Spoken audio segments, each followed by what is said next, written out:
So, as you probably know, our old Ebenezer was in for quite the adventure. He was about to experience many strange and terrible things.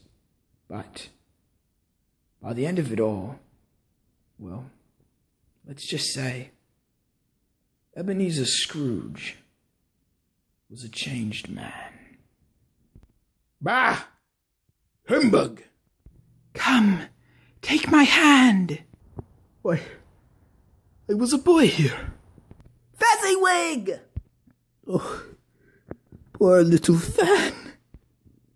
Here, drink from my cup. To Mr. Scrooge, for providing us with such a fine Christmas dinner.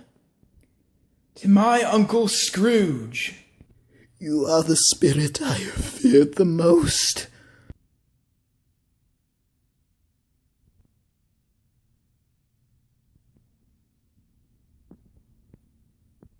I even took his curtains. No. Ah! Ah!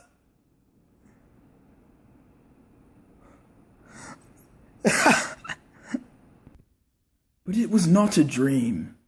All in one night, Ebenezer Scrooge, that old Grinch of London, he found his redemption. He was changed. That morning, he went to the town and he found the biggest fowl that he could find, the biggest succulent fowl that he could send to the Cratchits for their Christmas dinner. No more little turkeys for them. He was a changed man. Would you believe it if I told you that Scrooge went to church that day? He did, and walked about the streets, and watched the people hurrying to and fro, and patted children on the head as they passed, and questioned beggars, and looked down into the kitchens of houses, and up to the windows, and found that everything could yield him pleasure. He never dreamed that any walk, that any at all, could give him so much happiness. He even found those two men that had come to his door the previous night, asking for money, for charity, to help the poor. And me, oh my, he gave them quite the sum. He even accepted Fred's invitation to dinner. My, it was a great Christmas.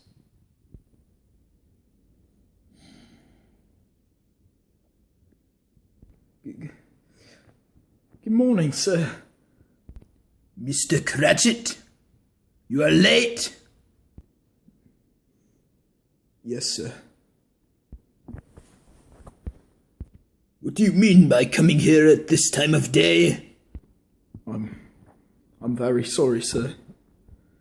I am behind my time. Step this way. It is only once a year, sir. It will not be repeated. I was making rather merry yesterday with my family. Now I'll tell you what, my friend. I am not going to stand for this any longer.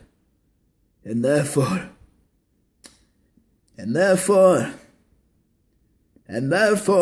I'm going to double your salary.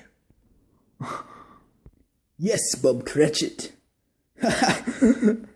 I'm going to double your salary, sir. A Merry Christmas to you.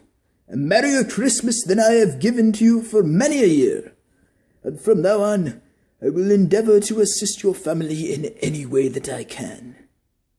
And as for Tiny Tim, he will walk again. Now, you needn't say a thing. Come with me.